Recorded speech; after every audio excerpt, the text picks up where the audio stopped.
And she was like so just shocked and upset that I quickly retracted it and told her I was just kidding. And I started just punching him as hard as I could and giving mouth to mouth because that was all I could access. The rest of his body was buried.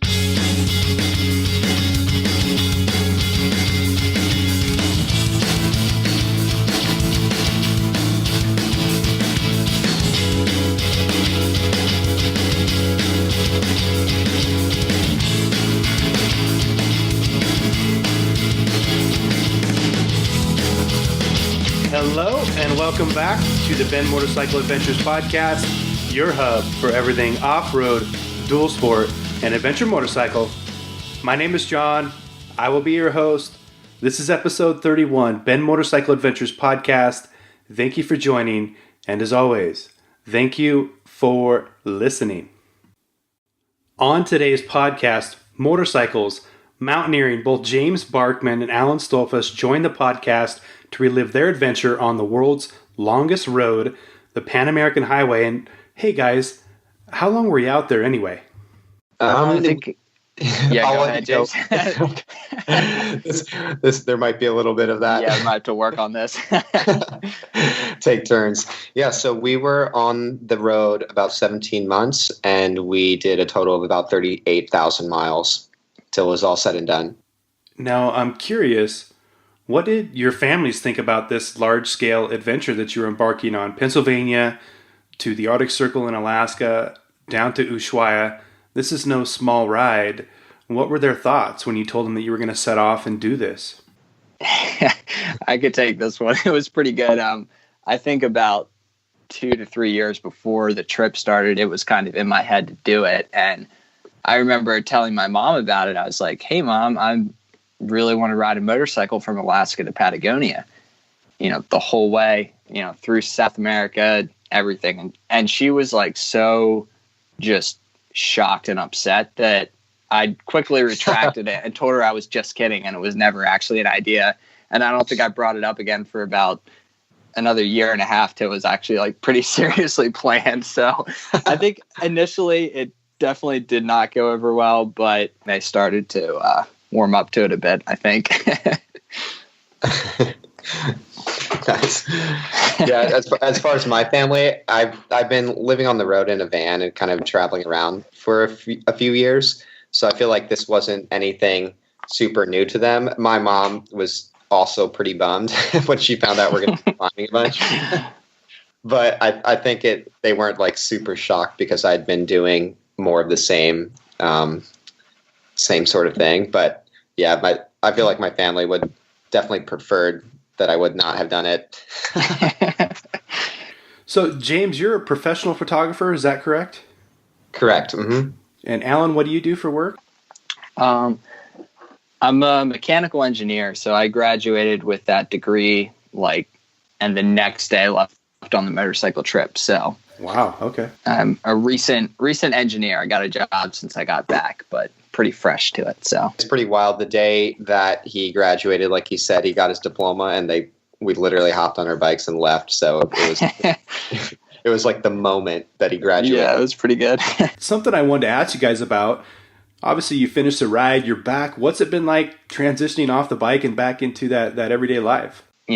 After spending so much time on the road, first of all, it was good just to get back to the States and kind of relax a little bit and first world comfort. And then I don't know, it was just nice. Like I've always, kind of like to do things all out. So, this motorcycle trip, it's like really one extreme, and then coming back, you kind of go the other way where it's, it's at a desk, but it's much more like mentally stimulating and, it's much more of a classic job, but so far it's been really good. Nice.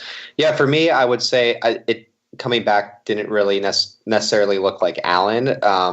With the nature of what I do, a lot of work and projects are fairly unpredictable and unstructured, which is how I like it. Coming back, I was just really stoked to be free to do what I wanted when I wanted. It wasn't like I was locked into this motorcycle trip with 2 other guys that every decision you make, you have to run by them because everyone has opinions and preferences and you have like a schedule to keep. And so it's been just, I think I speak for all of us when I say we were pretty ready to come back and just not, be on the bikes in like cold weather. If it rains, you get wet. If it snows, you get snowed on. You're just kind of in the elements. So coming back, like Alan said, to first world comforts is pretty nice. The first thing I did when I came back is I just went straight to a diner and ate waffles and drank coffee. It was amazing.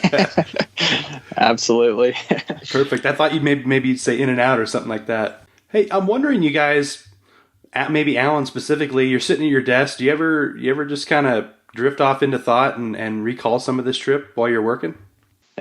Yeah, definitely. I think, sometimes like the best memories come when it's like way after and you can, kind of laugh about the hardships. And I don't know, I think it just offers a little bit of perspective. Like, I think even just the big picture, it just seems kind of funny. It's like I'm now sitting at a desk and I think back of those times when, 6 months ago I was riding over such and such pass at 12,000 feet and, couldn't feel my hands, couldn't feel my feet. And it's like, it's just the ridiculous extremes of everything. But it's just, an interesting change. But I think, especially flipping through pictures, I do that a lot, even at work. I think for a while I had a couple of the pictures from the trip as my desktop background. And, it's just a good reminder to look back and think about all those different times. And what's it like for you now, James, reflecting on the trip? I think for me as a photographer, I get drawn back just looking over images, and I shot a lot of analog over the trip. So I actually just got the last few rolls developed and processed. So I'm kind of like seeing a lot of images for the first time and just getting sucked back to those climbs or rides. So I'm a pretty visual person. So like whenever I see images or videos, I just kind of get teleported back to what we were doing and when we were doing it and how hard it was. And I think after the fact, you can kind of, like Alan said, laugh about it and enjoy it a bit more, because in the moment, there's nothing really fun about having numb fingers and toes for days on end. Both of you guys ride Suzuki DR 650s. Is that what you guys chose? Correct. All three of us. Okay, yeah, Jeremy too. Now, my dad would be happy to hear that. He's got a DR. But how'd those bikes hold up, throughout the duration of the trip? Overall, they did pretty well, and they got us from point A to point B all 38,000 miles or whatever. But I had going up to Alaska, my computer just like randomly fried on me. After that, we didn't have any other issue that like fully stopped us in our tracks, but close to the end, my bike was just about ready to fully blow up. My connecting rod on the cranks of the connecting rod going to the piston, that bearing was like totally shot. And I was running, it takes 2 quarts of oil. I was burning a quart of oil every like 300 miles because my rings were so bad. Also, 3/4 of my oil was STP. So it was like so thick that those cold mornings, it like would hardly start because it was just, trying to slosh through this super thick like syrup. It was pretty bad. But my bike had about all the little issues it possibly could have, but it did make it the full way. But I think those last couple of months, it was pretty bad. There was a time when, because Alan was running the thicker oil just to compensate for his bearing, he wasn't able to start when it was cold, because Patagonia was really, really cold. We kind of hit it early season. So his battery wasn't strong enough to start the motor. So, and my battery was pretty weak, so I couldn't start my bike. So Jeremy would have to start his bike. He'd jump me, I'd start my bike, and then I'd jump Alan, and he'd be able to start his. And his bearing would be knocking, so we'd try to go as quick as we can without letting it idle too much, because if it died, then we'd have to jump it all over again. It sounded like a little diesel thumping away. Like it was that kind of like rat-a-tap-tap. It was pretty bad. But all that to say that I think Alan got unlucky with a lot of his bike issues. With mine, I actually never had any issue other than preventative maintenance, like, chain and sprocket type of thing. And literally the whole way from Alaska to Patagonia, I couldn't really complain about anything. It was pretty amazing, actually. So I'm definitely a pretty firm believer in DR 650s. I don't know if Alan is anymore, but I still am. Yeah. Well, I seen a interview with Alan, and it looks like maybe he's thinking about a KTM 690 in the future. So maybe he's moved away from the Suzukis. Hey, I saw the photo of you guys up at the Arctic Circle. Now, I've interviewed a number of people who've been up there, but it's kind of an iconic spot. Do you guys recall that day or what it was like to make it up there? Yeah, that was probably, when I look back on the trip, that was probably the gnarliest ride that we did. And there was definitely other cold rides, but for some reason that one just kind of jumps out as the most miserable. Essentially, we found out there was a incoming snowstorm, and we were hitting the Arctic late August, which is super late just because that was kind of the earliest we were able to get up there. So basically, we didn't really have a lot of time. We were trying to go as fast as possible, and the thing that was the hardest to deal with was when the temperature is below freezing or right around freezing, and the mud gets on your goggles and your gloves. I mean, the mud gets everywhere. Visibility becomes so poor because you can't just wipe the mud off your goggles. It kind of just like sticks and almost freezes and gets super cold. So you can't wipe it with your gloves because your gloves are muddy. You have rags, but the rags get muddy. So you kind of just like are driving blindly through mud, and that you can't. I could hardly even grip the throttle because my hands were frozen stiff. And we'd stop, and like I couldn't even take photos of when we'd stop to take a break because it took 20 minutes for my hands to thaw out to where I could use them. Like we couldn't even turn the key off. It was just so cold and miserable. And sometimes like I just wake up in the morning and I'm just so grateful that I'm not doing that anymore because it was so hard. And obviously it's like a great accomplishment, but that was a really, really gnarly trip just because of how late it was in the season, and it was not fun at all. Yeah, it looked like the conditions on the Dalton were less than ideal while you guys were up there. I think we just got super unlucky because before that, people were okay because it was early in the season. And then, like, the day after we got back to Fairbanks, we had a friend that was driving up solo, and he actually did it round trip in, like, one push. James, do you remember how long that took him? It was, I can't remember now, but he did it in like a day, I think. It was like a day or two. Yeah, he just had great weather. There's no rain, no snow, and he could just haul it was crazy. Yeah. He saw like herds of muskox and caribou, and we never saw anything. So it was like just a few days later, he kind of like scored the window. So I guess that's how it goes. You never know in the Arctic. Yeah, because when it's dry, the road's pretty good. But as soon as it starts to get wet, it just turns into like a slippery, like nasty mud clay mess. And like everything that James said, it's just awful.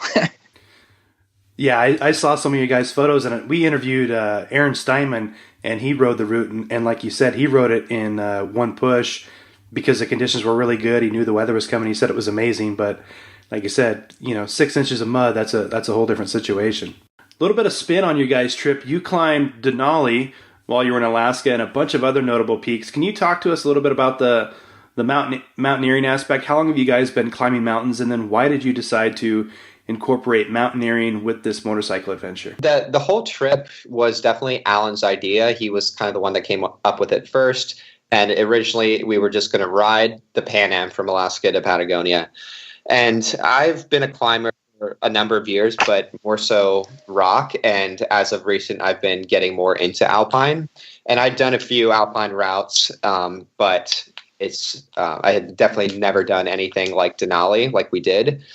So I talked to a friend of mine who had done Denali the previous season, and he was willing to help guide us and take us up and kind of act as our team captain. And so I told Alan and Jeremy about it. I'm like, man, we could ride up to Alaska, not only go up to Dead Horse, but climb Denali while we're at it. And if we're going to climb Denali, we might as well just make the whole trip a climbing trip because we need all the gear for that. And it kind of just evolved into a climbing trip all of a sudden. I think we all got stoked on the idea. And I think we're all pretty fresh to alpine stuff, at least prior to the trip. So it was kind of a big commitment, but I think we were stoked to give it a try, and yeah, it just kind of evolved into what it became. So thanks to the help of our friend Sterling, he took us up Denali, and then we started kind of climbing pretty significant alpine stuff from there.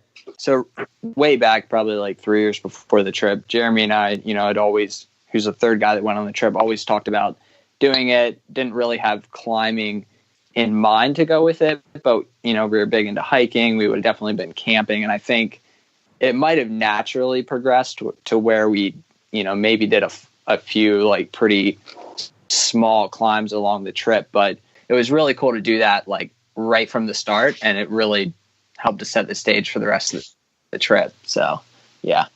It was pretty crazy that not only did we do Denali at first, but we rode 500-mile days for about 9 or 10 days. And as Alan mentioned earlier, his CDI went out on the way to Alaska, and that was actually a day before we needed to be in Talkeetna to catch our plane to base camp. So on top of riding all those miles and just kind of being stiff and sore and miserable for almost 2 weeks, we just went straight to Denali on the mountain, and we're on the mountain climbing for 2 weeks. It was it was kind of the gnarliest way to start the trip, but it's pretty cool to look back on and see how it all came together. So standing atop the highest peak in North America, was that the highlight of the trip for you guys?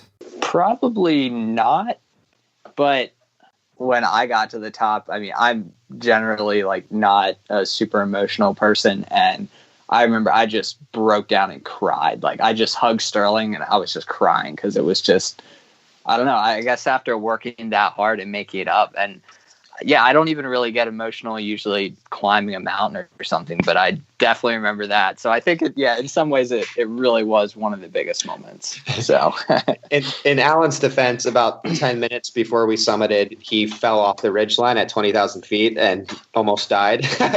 So he has an excuse to be emotional. To put this into perspective, how long did it take you guys to climb the mountain from base camp?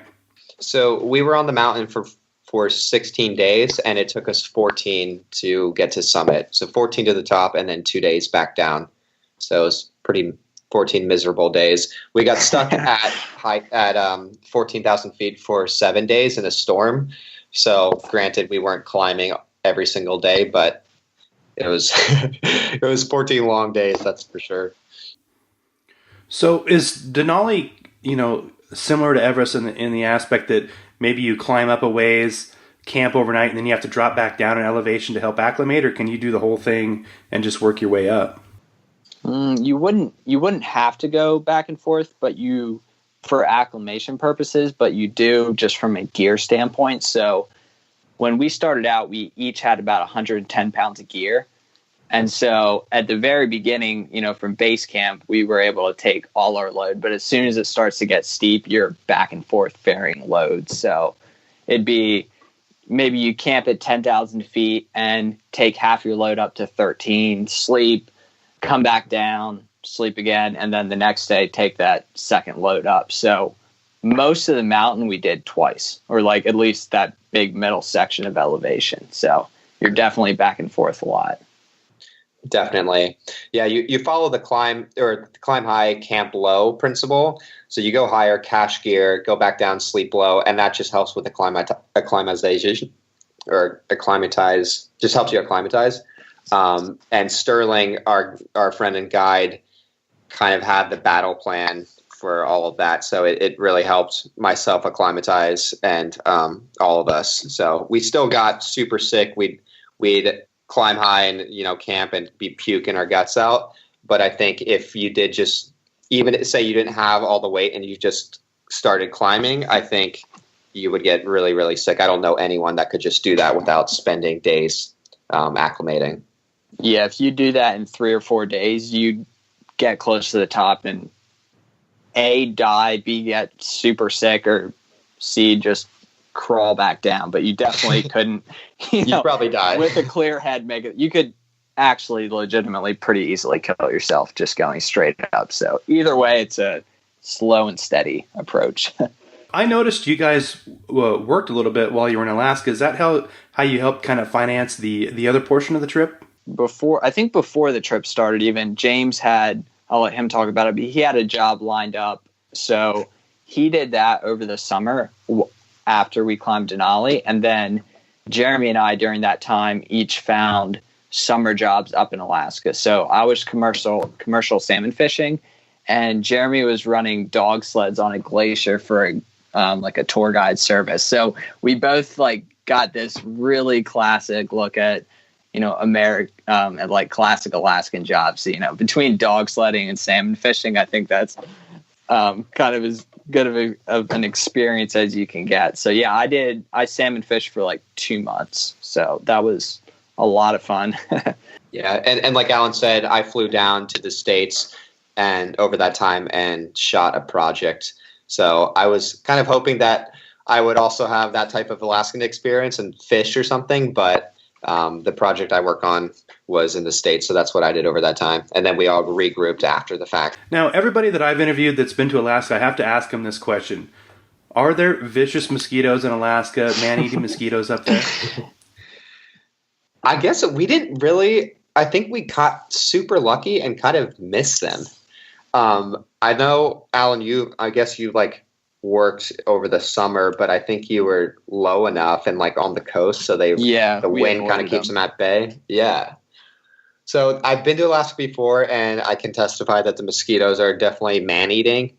But on this trip, I think that was kind of a blessing in disguise with the Arctic being that the weather was so gnarly. I think the mosquitoes were just not cruising around.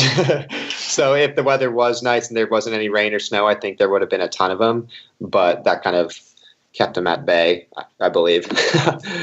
Moving south, back through the lower 48, you guys didn't just blaze through the lower 48 here. I saw you were on the Nevada BDR. You spent some time in Bend. Obviously, you summited Mount Hood and Mt Robson, but can you guys kind of give us an overview of how much time you spent here in the lower 48 before heading into Mexico? Yeah, I guess we left Alaska at the end of August, and then I think we got into the lower 48 like maybe end of September. So we spent about a month in Canada, and then we didn't cross into Mexico until the new year. So that would give us October, November, like 3 months there. So yeah, we were able to spend a decent amount of time on the West Coast. Like you said, we got into Nevada and rode some of that backcountry discovery route, and that was one of my highlights. Definitely, it was really fun riding. We got super deep, and we did, I think, like a 250-mile stretch and saw maybe one person the whole way. It was really cool. And yeah, that's as far inland as we stayed. We spent more time out along the coast and like in California and stuff, but we still got to see a lot. It was a good time. A big part of why we spent so much time in the States was because we were planning the trip around climbing seasons for every objective that we had. Okay. So you had a little bit of time to kill. Correct. Mm-hmm. Crossing into Mexico, there's a lot of stereotypes, if you will, stigmas. Did you guys have any issues with border crossings or people, or was it a pretty pleasant ride through Mexico? Yeah, it was pretty good. I don't think we really had any issue at all. I believe we try to be pretty smart about all of that. And when we would be going through areas or states that were dangerous, and at the time, I believe there was 3 or 4 states that we cruised through that were classified as level 4 travel advisory. So for example, like Syria and Afghanistan are also classified as level 4 right now, just to give some perspective. So when we would be going through those states, we kind of just tried to ride as fast as we could and stay in areas that were away from cities. Or if we did stay in cities, we tried to get like safe hostels or hotels and lock everything up. So I think we try to do our research as much as possible throughout the entire trip and through Latin America. So we never really had any sketchy encounters. Yeah, we really didn't have any issues. I think probably one thing that helped is like there was 3 of us and we were, 3 guys. It probably helped at times to avoid like any confrontational things, but we definitely, I think where the crime could have happened is, you're camped somewhere or you're parked and you go into a store or something. But I think we overall did a fairly good job of safety. I mean, I think in hindsight, especially after going through some places in South America, like in Colombia and everything, we were probably still way too lax than we should have been in Mexico. But, we still try to do our due diligence and be aware of the places we were driving through. And we also, for the most part, avoided any kind of big city and spending time there. So that really helped, I think, to keep things safer when you're just out in the country. There's less people, there's less things that can go wrong, I think. For sure. Okay. How'd you guys feel that you were received by locals when you were in some of these countries? I think locals were usually pretty shocked. I think the other adventure riders that they had seen were on fully different setups, like big GSs and kind of like bigger, expensive looking dual sports. But we were pretty haggard and kind of ghetto, I guess, with our setups. So it was pretty funny to see reactions. I think the biggest problem was just that our Spanish sucks. So that was definitely a pretty big barrier. But I think, I think people were pretty genuinely excited to see us and kind of to see something different from my experience.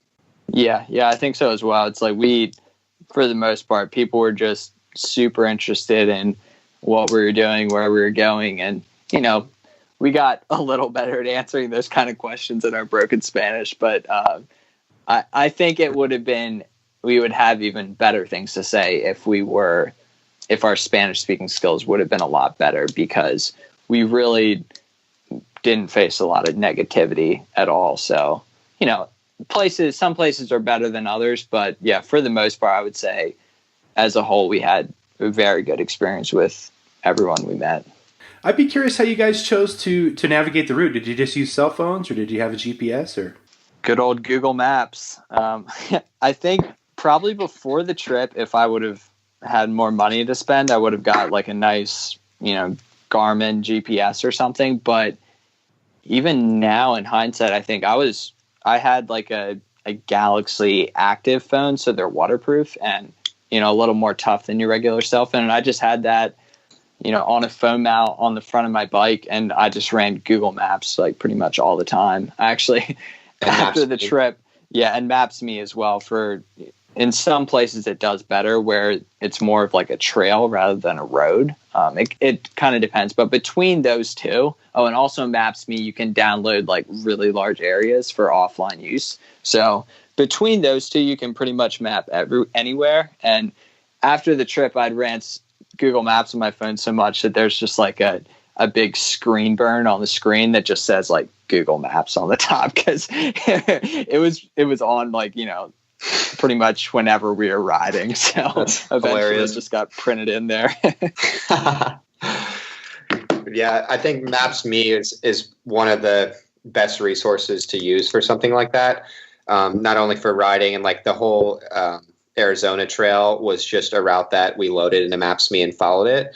And then when we climbed Mount Robson, we actually got stuck in a pretty gnarly storm, and we spent a night with I assume anywhere from 50 to 60, 70 mile an hour winds. And it was pretty scary actually. So we couldn't descend via the route that we had climbed. So we kind of had to descend a different route, which we had no experience or information about.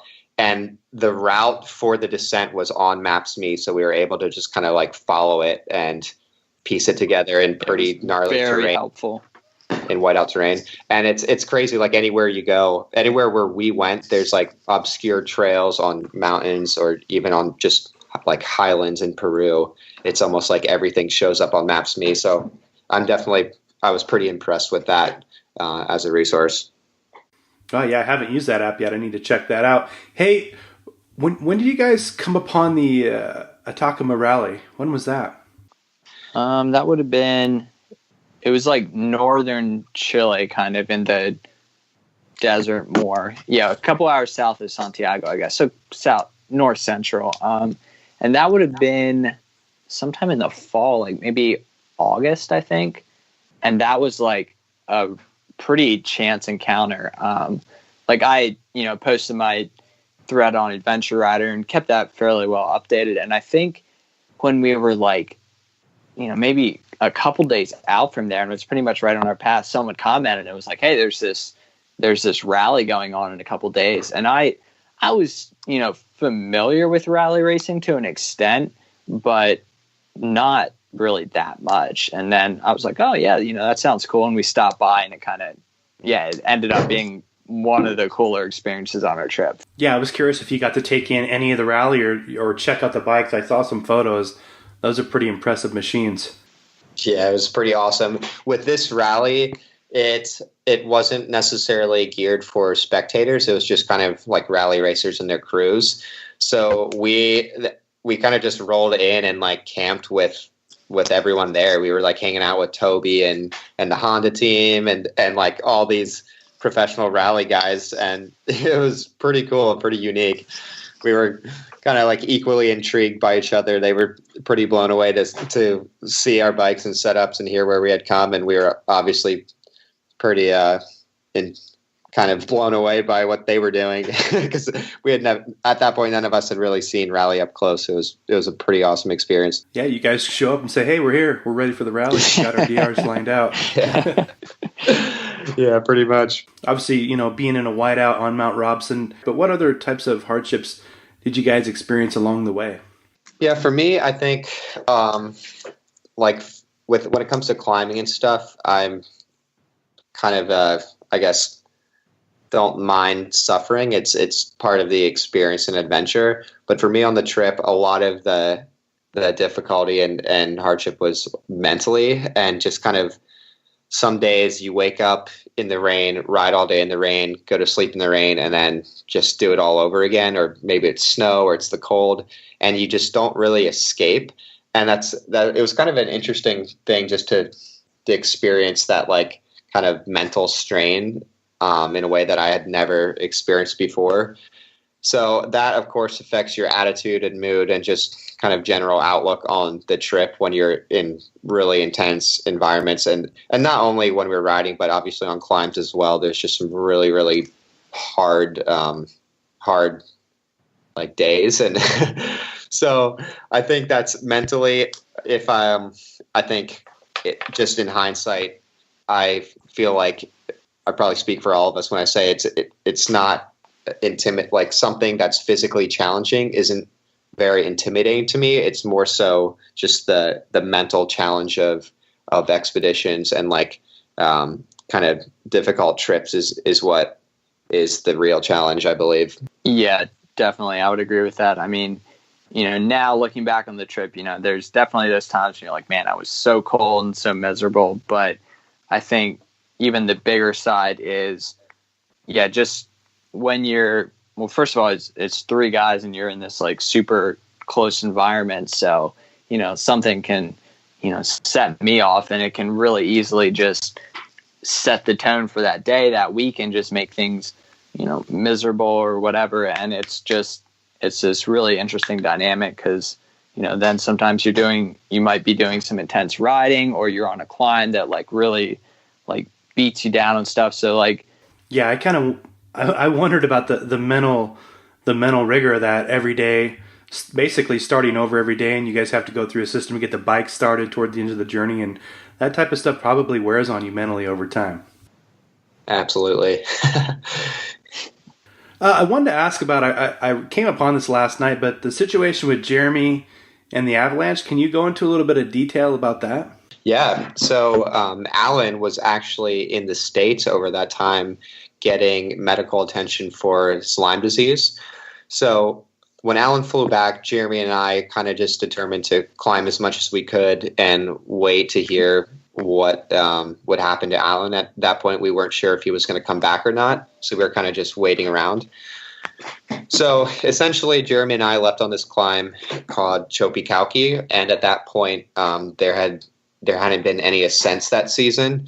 The past few years in the Cordillera Blanca, which is where the mountain range that we were climbing, have been just pretty sketchy, and the weather's been unpredictable, and it's just been really dangerous, to say the least.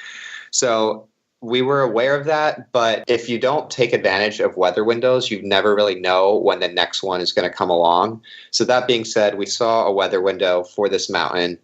We knew it hadn't been climbed yet because there was a lot of deep and fresh snow, but we decided to just take our chances and go for it. So we ended up getting stuck at high camp, which was about 18,200 feet for 2.5 days. And it was hard to tell. We got stuck because of weather, and it was hard to tell how much snow had fallen just because sometimes you're just kind of in a whiteout because you're in the clouds because you're at 18,000 feet. And at that point, you have to make a decision of whether to turn back, and it had taken us quite a few days to get up to that high point and a lot of work and effort. So you don't want to just throw in the towel after coming so far. It's almost like the hard work has already been done. And then that's when the technical fun climbing starts, when you're up at high camp. So we kind of just decided to go for a summit push. We left at 2 a.m. just to minimize the chance of risk. When you climb the coldest part of the night, there's just less chance that there's going to be ice fall or avalanche danger and whatnot. So I was leading most of the morning until about 4 a.m. Jeremy and I switched leads. I was getting tired from breaking snow. It was about knee to waist deep. So we switched leads. Jeremy started leading for probably 5 minutes before he triggered the slide. So we were roped in with the 30-meter rope. So we're connected with 90 feet of rope. And I was kind of just, looking down at the ground, putting one foot in front of the other, and heard the slide. It just sounded like a really soft whoosh, and immediately knew what was happening. I saw the snow sliding, and Jeremy was already buried. So I got up to him as quick as I could and kind of pulled on the rope until it stopped pulling. So I got a general idea of where he was buried.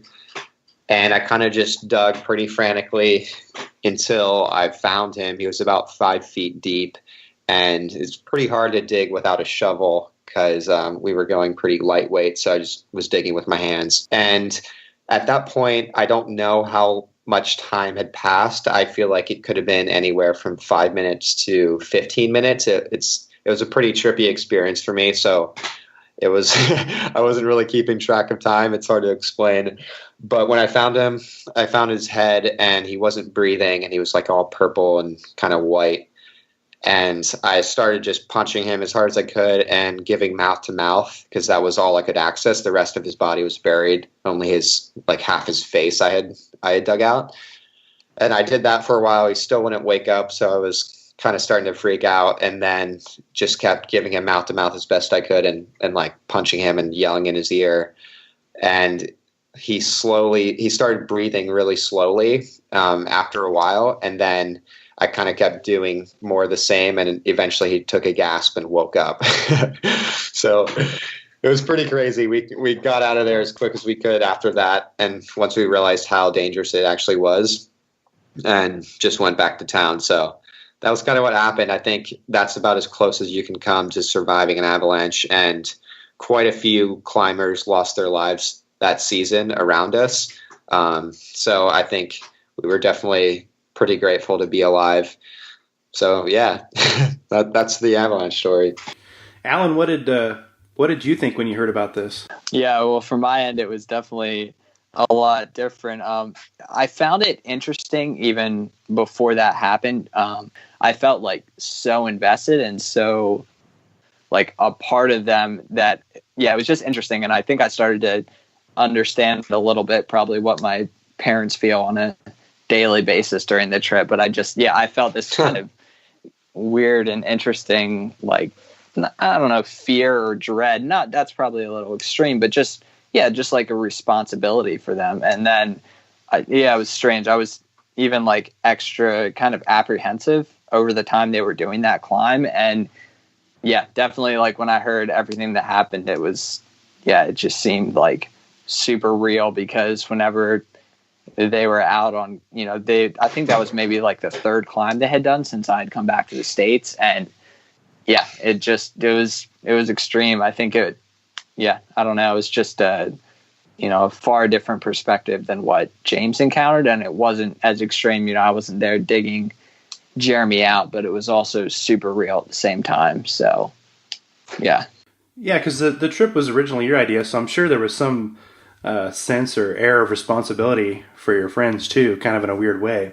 Yeah, definitely. And like I said, when we're all climbing together, I don't know, it's like I was as invested as they were. So if something bad happens, we're kind of all in it together. But it's like this totally different dynamic when they're out there and they have all this risk, and I'm, still super invested in this whole trip with them, but taking on none of the risk and just like a bystander to it. So it was, it was kind of like hard to like be on that side of it.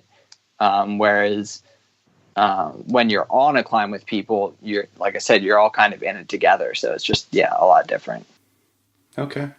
All right. Shifting gears a little bit. And I don't know if you guys can point to one, but any highlight days or banner days? I know you talked about the time on the Nevada BDR, but are there particular days that stand out in your mind as amazing, ones that you're always going to remember? Yeah, I think about this a lot, actually, just in retrospect when I see photos and kind of think about some of the days and areas we were in. I think for me, there's a lot of moments that just kind of stand out to me. I remember one in particular.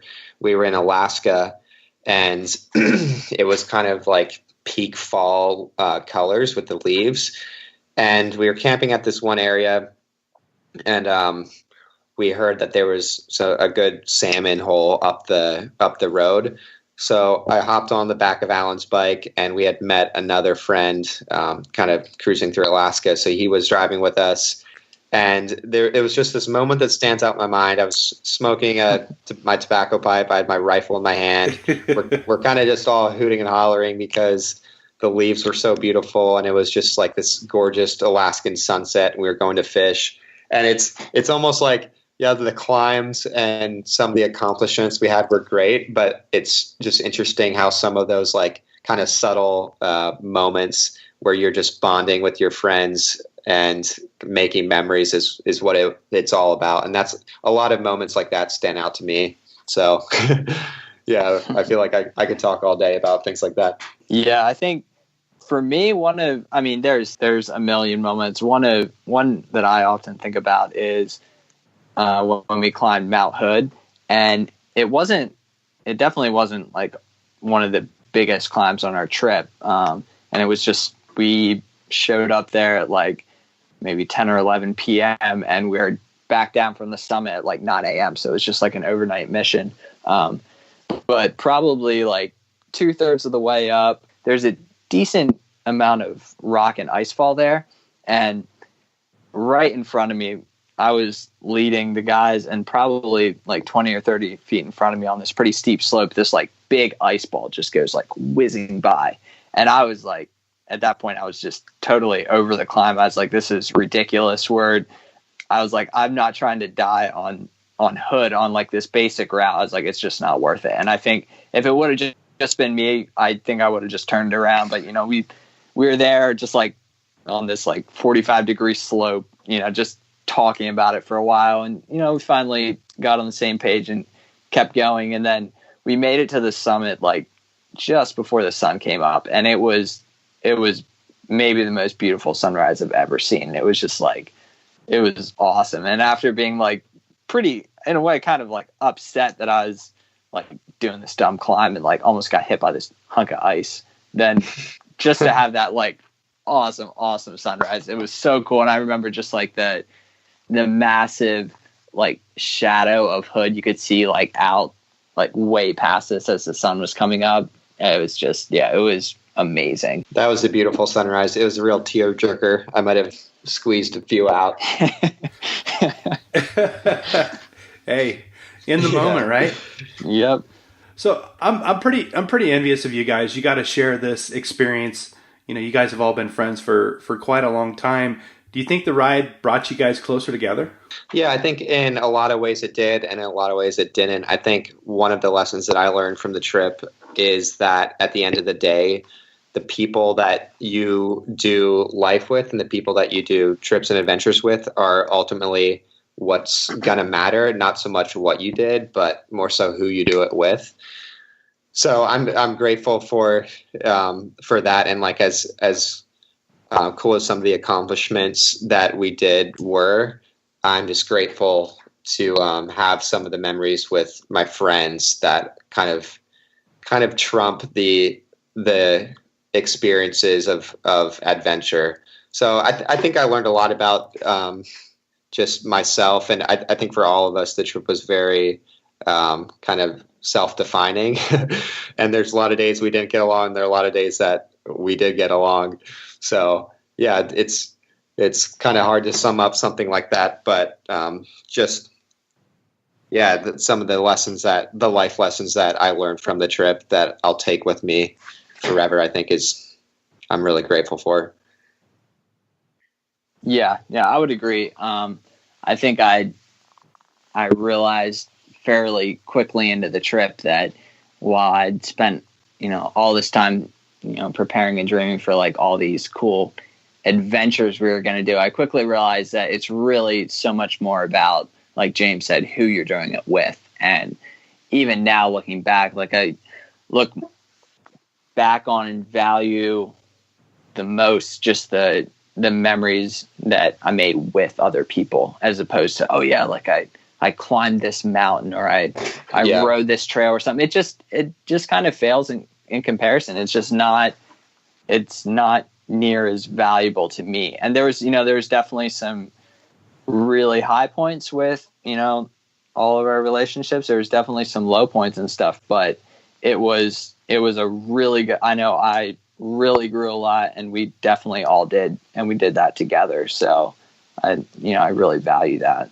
Okay. Is there anything that you guys maybe learned about each other, or Jeremy, that maybe you didn't know before you set off? Yeah, I think with trips like this that are super high intensity, there's really there's a point where there's like no filter. I think with people, and myself included, Alan, Jeremy, you can kind of live your life, and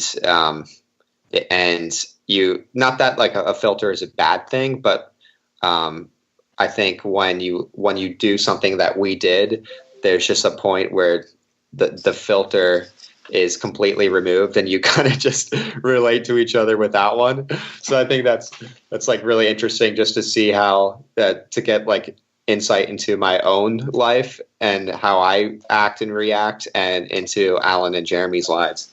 It's just pretty interesting to see how that works, which is good and bad. It's like it's pretty wild. So yeah, I'll say we definitely learned a lot, both about ourselves and each other in those environments. And yeah, there were definitely some negative things and some, bad things that come out. But while, not every single person that you meet, you're necessarily going to go super deep with and have like everything, come to the surface and all the filters be removed. I think it's super valuable with some people, especially like people you're really close with. And, that's definitely what this trip did. And I think it was really good for all of us, and, a really good learning experience and a growing experience. Because definitely one thing I learned is after 17 months of living with a couple guys, there's, pretty much nothing that it's not going to come to the surface at some point. So yeah, that's for sure. we're really able to, meet a lot of things head on, because, when issues come up, you can't just beat around the bush and be like, whatever, it's not that important, because you might be dealing with it for the next, 15 months or something. Whereas in normal life, maybe you have a coworker you don't really get along with or something. You can be like, whatever, I'm just going to go home and live my life. But, you have to approach these kind of things a lot differently, but it's really good, I think. Yeah, you might need that guy to jumpstart your bike in the morning, right? Exactly. Yep. I have a quick little story about Alan that I'll just add real quick. There's one day he was changing his tire and it wasn't going on well. And Alan, I don't even know if I told you this, but I was kind of making fun of him because it was taking him a while, and he got really mad and just clocked me on the ankle with his tire spoon.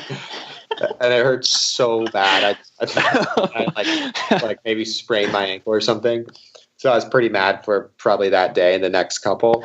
But now looking back, it's pretty funny. I'll definitely hit him in the ankle with the tire spoon next chance I get. But it's things like that, like, you're actually pretty mad in the moment just because nerves and emotions are raw, but it's kind of hilarious looking back on things like that. And we're better friends because of it. Hey, Alan, if James calls you up a month from now and says he wants to do this again, what would you say? Oh, man.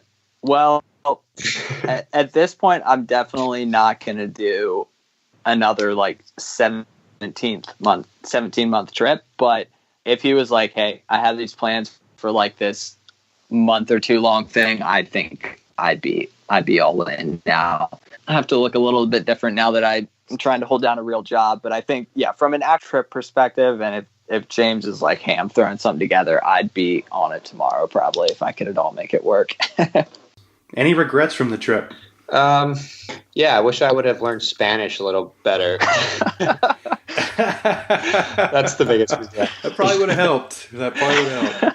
Yeah, for people who think they'll learn it just because you're in Latin America every day, it's a lie. It doesn't work like that. I've never believed that I could learn by immersing myself in the culture either. Never believed that. Okay, guys, just about ready to wrap it up here. Is there any sponsors or partnerships, anybody that helped you guys along the way on your trip? Absolutely. Revit was our gear sponsor, Moto Gear sponsor. And I feel like we couldn't have done what we did without them. I mean, their gear is definitely probably the highest quality dual sport gear out there, or at least, nearly the highest quality. And a lot of climbing and outdoor brands helped us out, like Mountain Hardware and Thermarest, with some really high quality gear. I think those were some of the brands that helped us out the most. Alan, I don't know if you remember anyone else that was a big part of our gear setup. Big ones. And then just other companies and stuff. I know when Jeremy got robbed and pretty much cleaned out in Colombia, the brand Huckberry, they were like, hey, anything you guys need that we could help you out with, stuff like that, where there was just different times where different brands and companies just stepped up and were so generous. All right, guys, we did almost an hour. I really appreciate you coming on. Anything you want to add before we cut you loose? I will say one thing with all that gear talk, our bags were one of my favorite parts of gear that we had. Before the trip, we were, throwing around different ideas of what kind of motorcycle bags we wanted to use. We were talking to a couple brands, but they were pretty expensive. And then James is part of a leather bag company. They don't really make motorcycle stuff, but they make some backpacks and handbags and stuff. And he's like, hey, well, I think if we come to them with a design, they'd be able to, sew up some leather bags. So that's the route we went. I came up with a super basic design, and they were able to sew up these bomber leather bags. And then I actually went to Moscow Moto, who makes really great motorcycle bags, and they gave me their mounting system at cost. So they gave me this massive discount just because I told them about the trip and they were excited. So that mounting system paired with the leather bags from James's company were awesome and got us through a lot of stuff. Yeah, Welsh Mountain Co. is the leather company, so I have to agree that I don't think any other moto bag that we would have had would have lasted what we put our bags through. and I mean that when I say it, so we're pretty grateful for the gear that we had. Yeah, and I saw the bags on Adventure Rider, and those are pretty sweet, and you guys needed kind of special gear to carry everything that you were bringing along the way. Yeah, definitely. Sure. Okay, last thing. How can my listeners follow along maybe your next journey or what you guys are doing day to day? How can we find you on Instagram, Facebook? I know there's a 70-page thread on Adventure Rider where people can relive the ride, but how do we follow you on the day to day? Right now, the best way to follow what I'm doing in recent work is just social media. My Instagram handle is my name, James Barkman. And I am working on kind of following up with the trip and kind of, just getting all those images and stories together. So that will be some time yet. But as far as what I'm doing now, I think social media is the easiest way to keep track of it. And I don't know what you have to say, Alan. Yeah, I'd say for me, pretty much the same. And there's the whole Adventure Rider 70-page thread that gives the trip in detail, but that's, pretty much dead at this point. It's not like I'm really putting a lot of stuff on there. So probably, Instagram for me as well. If you just search my name, Allen Stoltzfus, it'll show up. And that's probably about the only way I update anything on social media. So it's a good way to follow along, I guess. All right, guys. I want to thank you for your time. Appreciate you coming on the podcast. And thanks for sharing your story with us. Amazing. Absolutely. Thanks a lot, John. Yeah, I appreciate it, John. Appreciate it, guys. James and Alan, thank you for coming on the podcast and walking us through that amazing 17-month journey. Listeners, if you haven't been over to advrider.com, you can log in over there, check out the 70-page thread that really details this entire journey. There is also an interview over there with Alan that's a really good read. And don't forget to follow these guys on Instagram. Plenty of photos from the trip. And James is a really talented professional photographer, blown away by some of his photos. So again, follow these guys on Instagram. And if you want more information, head over to advrider.com.